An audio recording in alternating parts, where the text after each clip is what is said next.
Do you want to know the biggest lie in all-on-4 dental implants today? That getting your final zirconia teeth in 1 week is totally acceptable and good for you.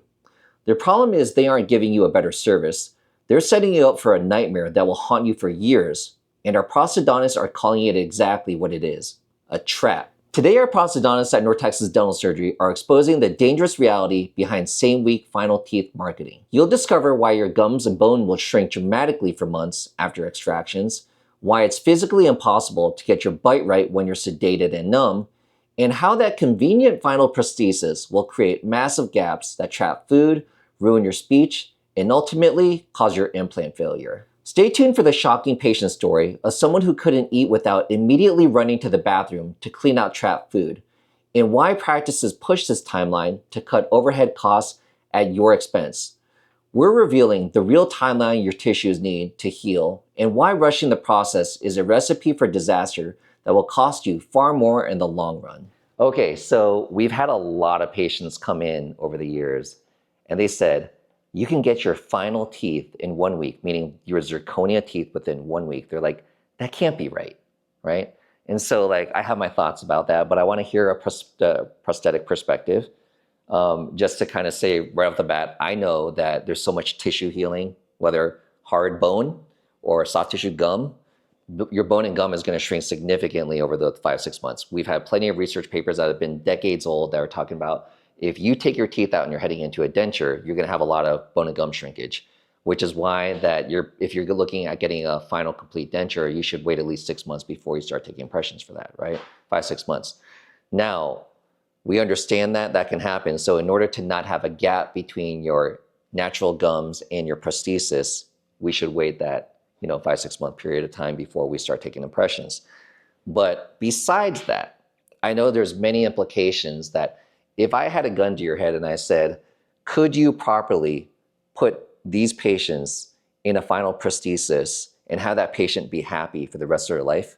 What would be your ability to do that? Would you be able to deliver that, or do you think that would be very risky? I don't think I'll be able to deliver that, that result, the end result. Because like you mentioned, I think one of the main things, just like the most important factor is that obviously, just like the moment you extract a tooth and the moment you touch bone or you remove bone, there is a drastic speed up of the recession and the normal aging process of obviously of the body. Mm-hmm. So that's why when you extract teeth and you were giving immediate dentures, we prefer to give the patient 6 months before we give the final dentures, because we expect the recession. We expect the recession to slow down by then. Yeah. There's some cases when even at 6 months, patients are still receding. Yeah. It's just, there's like a genetic component to it. Absolutely. Some people don't lose any more bone at all for years, and some people just keep going. We've seen that in our All-on-X because we give 6 months for healing. There's some patients even when we wait 6 months, at their first trial, they've recessed more. Right. So we sometimes have to go and rescan it,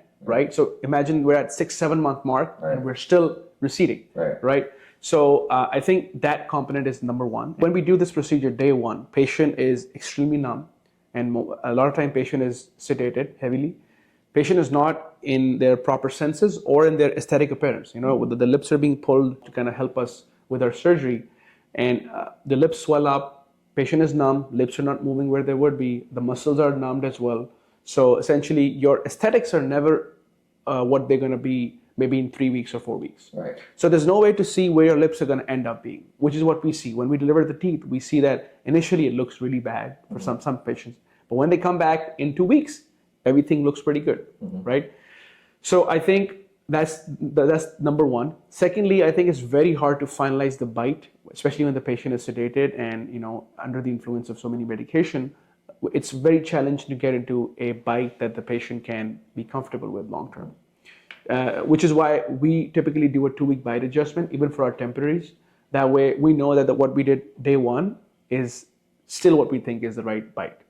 And many times I see that's not the right bite. So we have to adjust the bite at 2 weeks and give the patient another temp at 4-week mark, And so I think like a lot of factors in terms of obviously the remodeling of the tissues, the gums, the bone, how to get the teeth where we want them to be relative to the patient's smile, and obviously finalizing the bite. These would be, I would say, the number 3 top reasons. And so to clarify, we're not saying that it can't be done. No, it can't be done. Yeah. sorry to interrupt, but it can physically, but it's just a money issue. Just to get the patient out of the chair soon.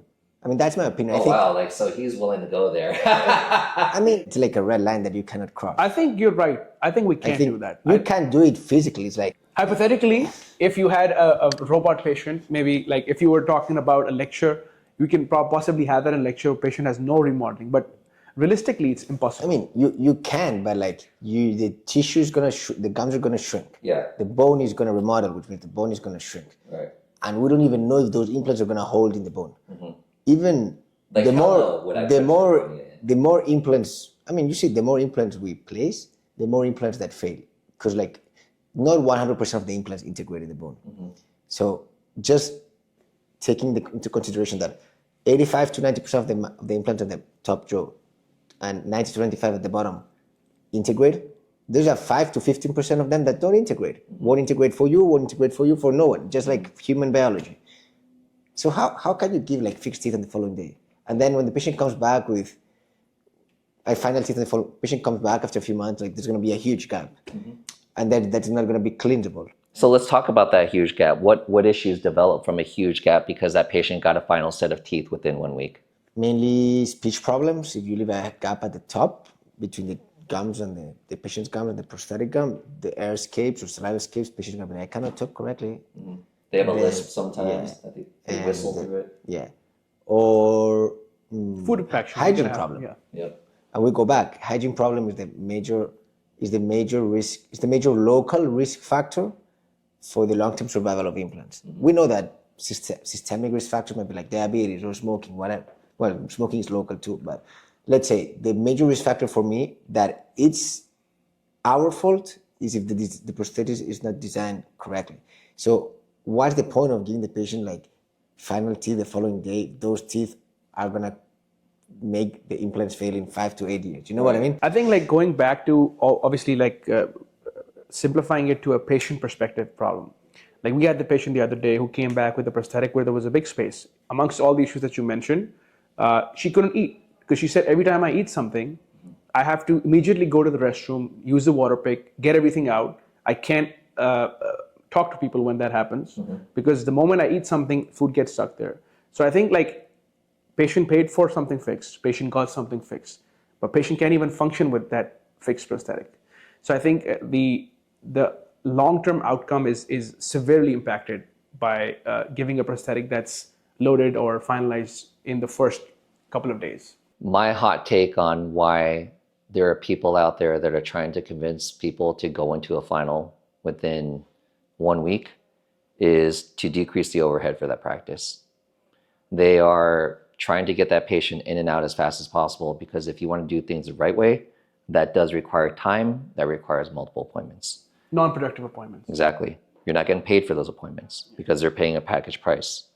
And ultimately, what ends up happening is a marketing message is being sent out there that, you know, it's okay and it's totally fine. And if anybody says anything like differently, they just don't know what they're doing.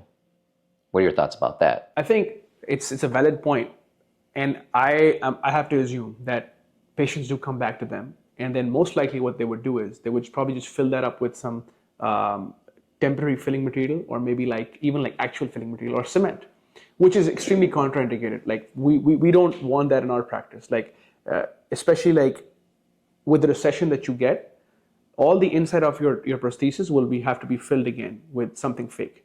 And we know from what we know that contacting the tissues should be extremely smooth and polished zirconia only at the end. Anything that's not smooth, anything that's not polished, harbors bacteria and essentially will cause a lot of inflammation, a lot of gum disease, and eventually implant failure. Thoughts? I agree with him. I think when like I talked too much badly about those offices. I think it's a trap. It comes down to finances, and unfortunately, like they're sending out a message out there, and you know, sadly, I feel that a lot of patients don't know any better, and so they fall for the trap. Just like the first patient you were talking about, the veneer patient, right? Like there's a lot of people who would do orthodontics with veneers. Same situation here. I think it's something which can be done, but is it a solution that's long term in the benefits of the patient, right? Is it in the kind of best interest of the patient? Yeah. It's not.